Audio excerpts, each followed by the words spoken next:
الرحمن الرحیم، اس کو سننا بھی ہے، یاد بھی کرنا ہے۔ گزشتہ ہفتے ہم نے جو سبق پڑھا تھا، سب سے پہلے حدیث کی تعریف، اس کے بعد حدیث کی قسمیں، پھر حدیث متواتر، حدیث واحد، حدیث مقبول، حدیث صحیح، حدیث حسن، حدیث مرسل، حدیث غیر مقبول، پھر حدیث موضوع، حدیث ضعیف وغیرہ۔ حدیث موضوع کی اس کی تعریف، پھر حدیث ضعیف، پھر سنت کا لغوی اور اصطلاحی معنی، پھر عقیدہ، پھر 7 بنیادی ایمانیات ہم نے پڑھی تھی۔ تو پھر میں نے کہا تھا انشاءاللہ ان تمام سے متعلق تفصیلات انشاءاللہ آئندہ اسباق میں آ رہی ہے، جو ہم نے ایمانیات آپ کے سامنے گنائی تھی 7۔ نمبر 1 اللہ تعالیٰ کی ذات و صفات پر ایمان، نمبر 2 فرشتوں پر ایمان، نمبر 3 آسمانی کتب پر ایمان، کتب کتابوں کی جمع آتی ہے، انبیاء و رسول پر ایمان، رسولوں کی جمع رسول آتی ہے، نبیوں کی جمع انبیاء آتی ہے۔ نمبر 5 پہ قیامت کے دن پر ایمان، یہ میں نے بتایا تھا۔ نمبر 6 اچھی اور بری تقدیر کی اللہ تعالیٰ کی جانب سے ہونے پر ایمان، موت کے بعد جی اٹھنے پر ایمان۔ اب مسئلہ ہے، کیا ہے؟ اعمال کی 2 قسمیں، اعمال کی لکھ لیں یا اس کو یاد بھی رکھیں۔ اعمال کی کتنی قسمیں؟ 2 قسمیں۔ نمبر 1 ظاہری اعمال، نمبر 1 ظاہری اعمال، نمبر 2 باطنی اعمال۔ پھر ان دونوں کو سمجھایا گیا ہے کہ ظاہری اعمال کسے کہتے ہیں اور باطنی اعمال کسے کہتے ہیں۔ ظاہری اعمال سے مراد وہ کام ہے، ظاہری اعمال سے مراد وہ کام ہے جن کا تعلق انسان کی ظاہری اعضاء سے ہے، مثلا نماز، روزہ، حج، زکوٰۃ وغیرہ۔ یہ اعمال جس فن میں بیان کیے جاتے ہیں اسے فقہ کہتے ہیں، اسے فقہ کہتے ہیں۔ ان اعمال کو مسائل کا نام دیا جاتا ہے، ان اعمال کو مسائل کا نام، جس فن میں بیان کیا جاتا ہے اسے فقہ کہتے ہیں، ان اعمال کو مسائل کا نام دیا جاتا ہے، یعنی ظاہر اعضاء سے ان کا تعلق ہے، نماز، روزہ، حج، زکوٰۃ وغیرہ۔ باطنی اعمال، نمبر 2 پہ باطنی اعمال ہے۔ باطنی اعمال سے مراد وہ کام ہے جن کا تعلق انسان کے دل کے ساتھ ہے، مثلا صبر و شکر، عفو و حلم، سخاوت و شجاعت اور حیا وغیرہ۔ باطنی اعمال جس فن میں بیان کیے جاتے ہیں اسے تصوف اور طریقت کہتے ہیں، ان اعمال کو اخلاق کا نام دیا جاتا ہے۔ فقہ کی تعریف آپ کو بتایا گیا کہ ظاہری اعمال پھر جس فن میں ان کو بیان کیا جاتا ہے اسے فقہ کہتے ہیں، یعنی ظاہری اعضاء سے مثلا نماز، روزہ وغیرہ۔ ان اعمال کو مسائل کا نام دیا جاتا ہے۔ پھر فقہ کے ایک لفظ آیا تھا فقہ، فقہ کی تعریف پھر بتائیے، فقہ کسے کہتے ہیں؟ فقہ کے فروعی مسائل کو شرعی دلائل سے جاننے کا نام فقہ ہے۔ فقہ کی تعریف، دین کے فروعی مسائل کو شرعی دلائل سے جاننے کا نام فقہ ہے۔ شرعی دلائل 4 ہیں، شرعی دلائل جو ہیں وہ 4 ہیں۔ نمبر 1 کتاب اللہ، نمبر 2 سنت رسول اللہ صلی اللہ علیہ وسلم، نمبر 3 اجماع امت، نمبر 4 قیاس شرعی۔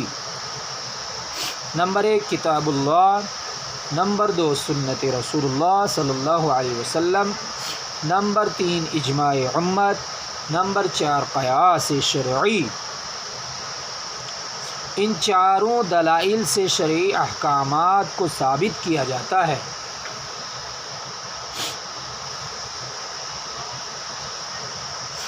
ان 4 دلائل سے شرعی احکامات کو ثابت کیا جاتا ہے، لیکن ان 4 دلائل سے مسائل کو ثابت کرنا فقہا کا کام ہے، فقہا کا کام ہے، عام آدمی کا نام نہیں، عام آدمی کا نہیں۔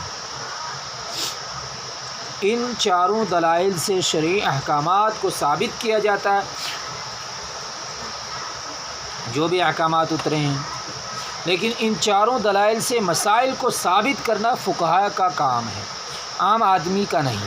عام آدمی دلیل دینا چاہے بھائی کتاب اللہ سے، سنت رسول اللہ صلی اللہ علیہ وسلم، اجماع امت اور قیاس وغیرہ، ان تمام چیزوں پر غور و خوض کرنے کا جو طریقہ رہا ہے اور جو اس پر میں نے دلائل دیتے ہیں، دلائل سے مسائل کو ثابت کرنا چاہتے ہیں کرتے ہیں، وہ فقہا کا کام ہے۔ عام آدمی یہ چیزیں نہیں کر سکتے۔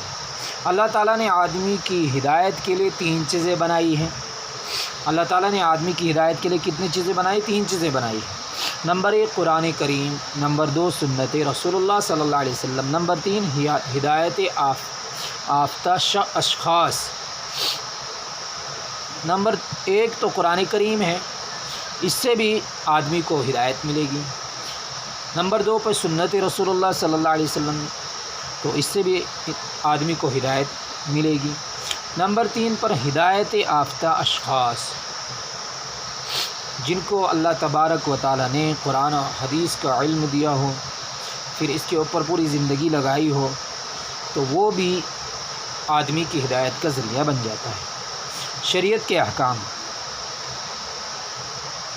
نمبر 1 فرض، ایسا حکم جو دلیل قطعی سے ثابت ہو، بلا عذر چھوڑنے والا گنہگار ہو، اس کا منکر کافر ہو۔ مثلاً 5 وقت کی نماز فرض کی 2 قسمیں ہیں۔